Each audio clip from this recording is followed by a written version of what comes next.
Meet John. He's 52, earns $91,000 a year, and he is completely broke. Not broke like homeless. Broke like this. $40 in savings on payday minus 2. Every 2 weeks, his paycheck lands like clockwork, $3,100 after taxes. And every 2 weeks, by the following payday, almost all of it is simply gone. John is not stupid. He has a budgeting app with 14 colorful categories. He has read the articles. He knows the 50-30-20 rule by heart. He tells himself the same thing every single payday. This month, I'll save what's left. Here's the problem. What's left is always the same number. Nothing. 0. Every time. John doesn't have a math problem. He has a timing problem, and he can't see it. The money isn't disappearing into anything dramatic. No yacht, no gambling, no secret second life. It's leaking out through a gap between the day he gets paid and the day he means to save. And that gap has quietly cost him more than most people make in a decade. Stick with me. The fix takes about 90 seconds and it works even with 0 willpower. Let's put a real number on John's gap.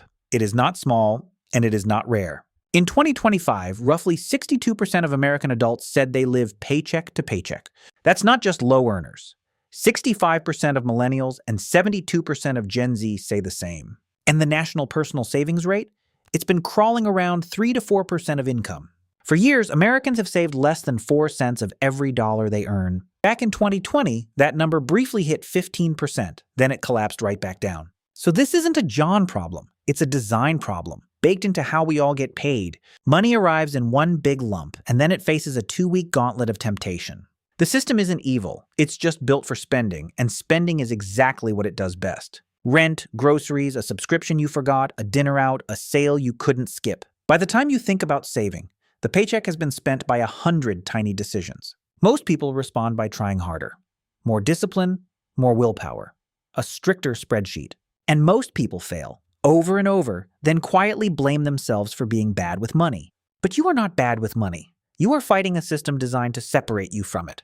The good news, the same system can be flipped to work in your favor. Not with more effort, with less, with one decision you make exactly once. So let's stop guessing and actually run the numbers. Here's what the data shows. Meet Carla. She's 32 and she works 2 desks down from John. Carla earns $58,000 a year, $33,000 less than John. On paper, John should be running circles around her. He isn't. It's the opposite. Carla has $41,000 invested and a fully funded emergency fund. John has $40 and a credit card that never quite hits 0. Same office, same city, same rising rent. One of them is quietly winning. The difference is not income. The difference is one habit set up on a single afternoon. She didn't earn her way out of the trap. She quietly designed her way out of it. 3 years ago, Carla did something that took her about 11 minutes total. She logged into her bank and set up 2 automatic transfers timed to her payday. The morning her paycheck lands, before she wakes up, the money is already moving. $250 slides into a high-yield savings account automatically. Another $200 flows straight into a low-cost index fund automatically. By the time Carla opens her banking app for coffee, the saving is already done. She never sees that money in checking. She never gets a vote on it. And here is the strange part. Carla does not feel deprived. She barely notices it. Because you can only miss money that shows up in your spending account first. John's $450 shows up, sits there, and tempts him for 2 weeks. Carla's $450 is gone before temptation ever gets a turn. Same paycheck shape, same human brain, completely different outcome every single payday. Let's keep this fair. Carla is not more disciplined than John. Genuinely, she isn't. She has skipped workouts, bought things she regretted. She is a normal person. The only thing she did was remove the decision from her weak, tired future self. She made the smart choice one time, on a good day, and automated it forever. John makes the choice fresh every 2 weeks, on whatever kind of day he's having. Sometimes he's stressed. Sometimes there's a birthday. Sometimes he just wants to feel okay. And on a long enough timeline, willpower loses to life. It always loses. This is the whole game, and almost nobody frames it correctly. The question was never how much discipline do you have? The question is, how many decisions are you forcing your future self to make? Carla forced herself to make one. John forces himself to make 26 a year. Multiply that by 3 years, and the gap between them isn't luck. Now stretch that same gap across an entire working life, not just a single payday. A few $100s a paycheck missed for 30 years is a house you never bought. It's just math, compounding quietly in the background while both of them live their lives. Let's actually trace the money, because the numbers tell the real story. When Carla started, that index fund transfer was $200 every 2 weeks. $200, 26 times a year, is $5,200 annually. It didn't feel like sacrifice. It felt like a bill she happened to pay to herself. Over 3 years, she contributed a little under $16,000 of her own money. Market growth did the rest, and her balance today sits around $41,000. John, over the same 3 years, contributed exactly what he always contributes: nothing. Not because he earns less. He earns more. He just never closed the gap. Every payday, he told himself the same hopeful sentence, and every payday, life answered back. The saddest part is that John's plan wasn't lazy. It was ambitious. He wanted to save $500 a paycheck, more than Carla ever attempted. But a big plan you execute 0 times loses to a small plan you automate. Carla's boring $200 beat John's heroic $500 because hers actually happened. That is the quiet lesson hiding inside every payday you've ever had. Done beats perfect. Automatic beats ambitious. The calendar beats willpower every time. Here's what nobody tells you about the gap between payday and saving. That gap is not a character flaw. It is a design feature of how money reaches you.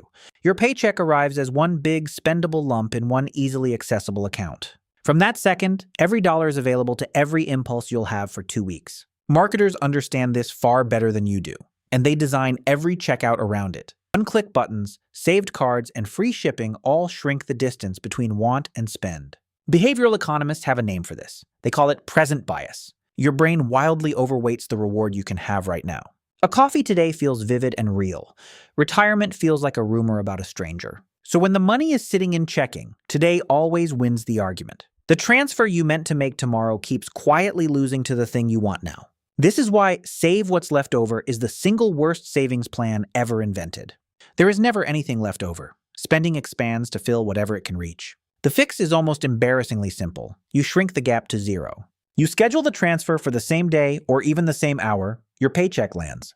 The money leaves before your brain ever gets to hold a vote on it. You are not trying to out-argue present bias. You are refusing to give it a turn. Think of it like this. You can't eat the cookie that was never in the house. And you can't spend the money that already left your checking at 6 a.m. The people who save consistently are not calmer or stronger than you. They simply engineered a world where the wrong choice takes effort and the right one is automatic. That is the entire trick. And it costs you 1 afternoon to build. Everything else in this video is just detail on top of that one idea. Close the gap, and half of personal finance quietly solves itself. Leave the gap open, and no budget, app, or resolution will ever save you. Most people get the order of operations completely backwards on payday.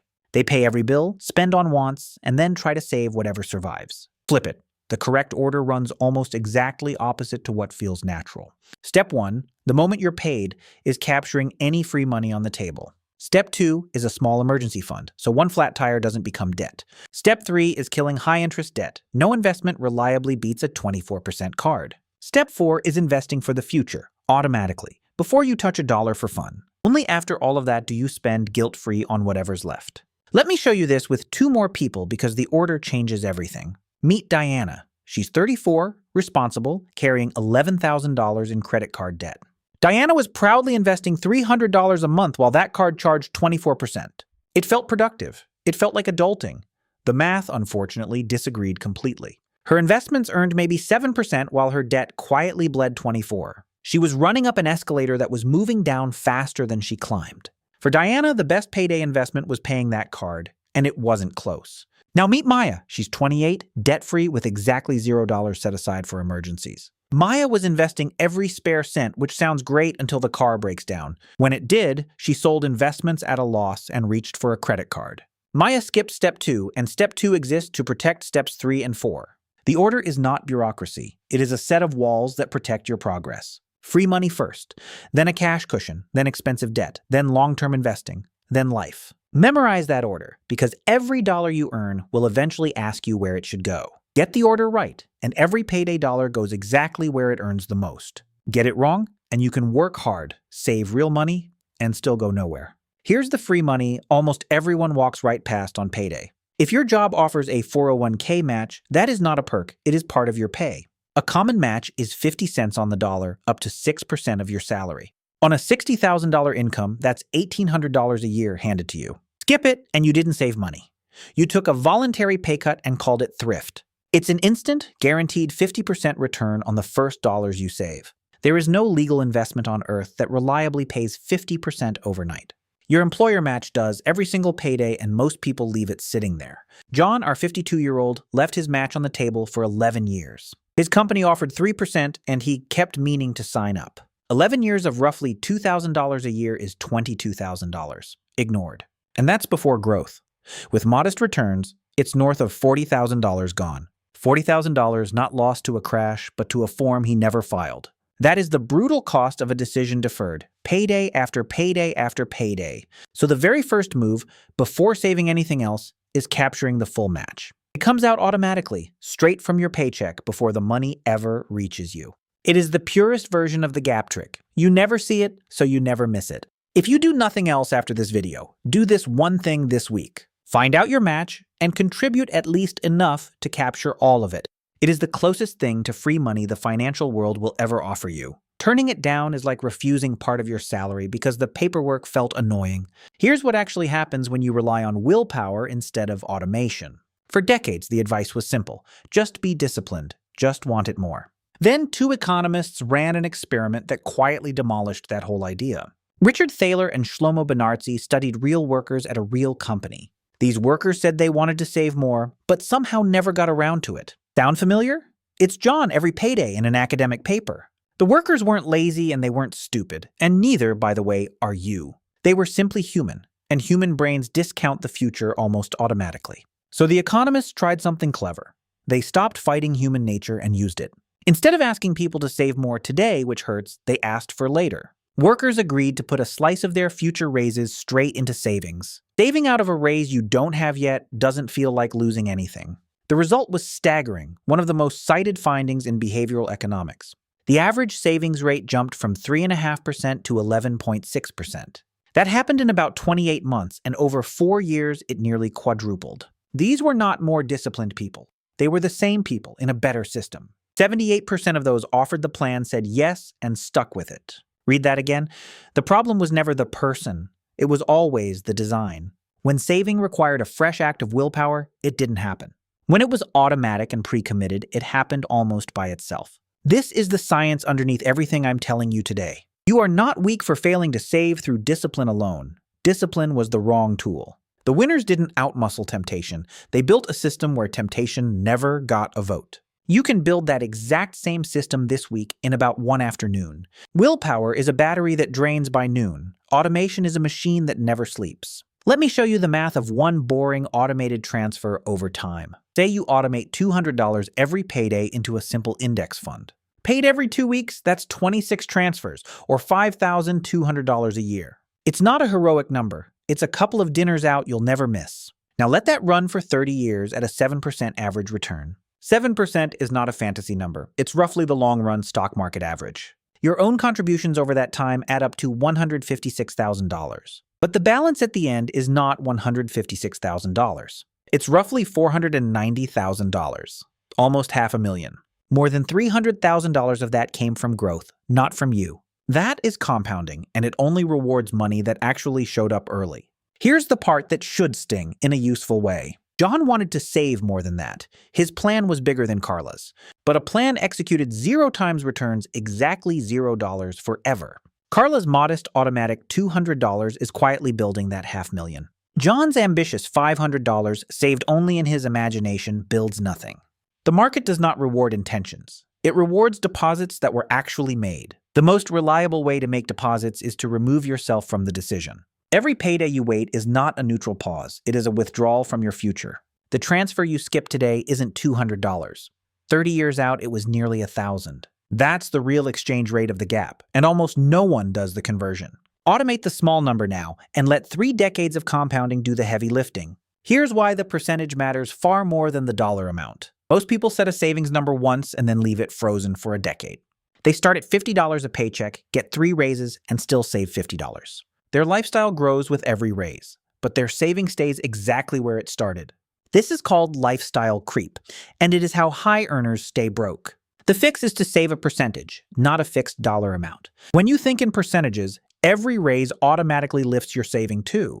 Better yet, borrow the trick that made Save More Tomorrow work. Each time you get a raise, send half of it to savings before you feel it. You still take home more money, so it never feels like a cut.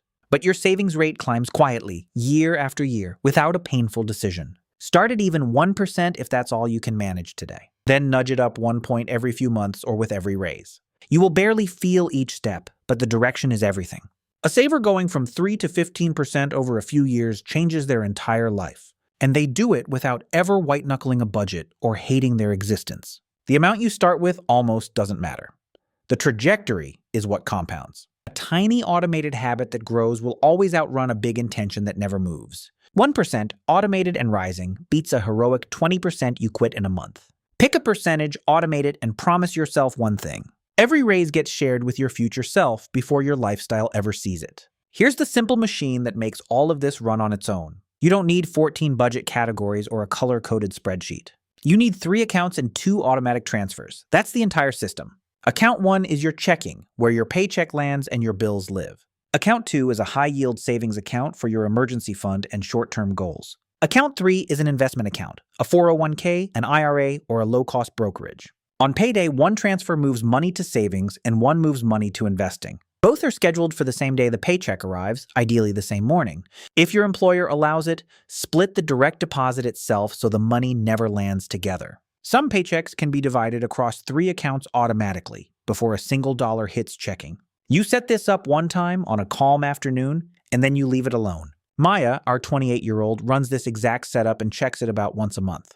Her emergency fund fills a high-yield account paying real interest while she sleeps. Her investments grow in the background whether she remembers them or not. She spends the rest without guilt because the important money already moved. That last part matters more than people expect. This system is not about deprivation. It's about front-loading the responsible choices so the fun money is genuinely free. When savings comes first, whatever's left in checking is yours to enjoy completely. No tracking every latte, no guilt at dinner, the math already happened at 6 a.m. That is the paradox nobody mentions. Automating your saving makes your spending feel lighter. You stop negotiating with yourself over every purchase because the big decision is already made.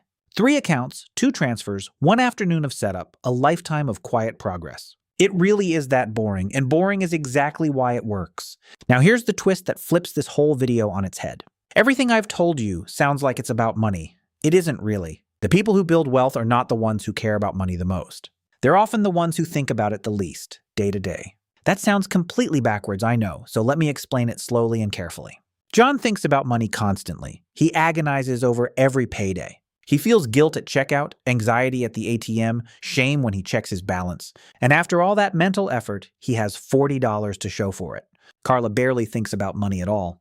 She set her system and walked away. She spends her mental energy on her job, her friends, and her weekends. The money takes care of itself quietly in the background on autopilot. That freed up attention is the hidden bonus almost nobody puts on the spreadsheet. Money stress is one of the top causes of anxiety and lost sleep for adults. Automation doesn't just build your balance, it quietly hands you back your peace of mind. Here's the one line from today worth writing down, so grab a pen for this. Wealth isn't built by those who try the hardest, it's built by those who decide the fewest times. Every decision you automate is a decision that can no longer go wrong. Every choice you remove is a door temptation can no longer walk through.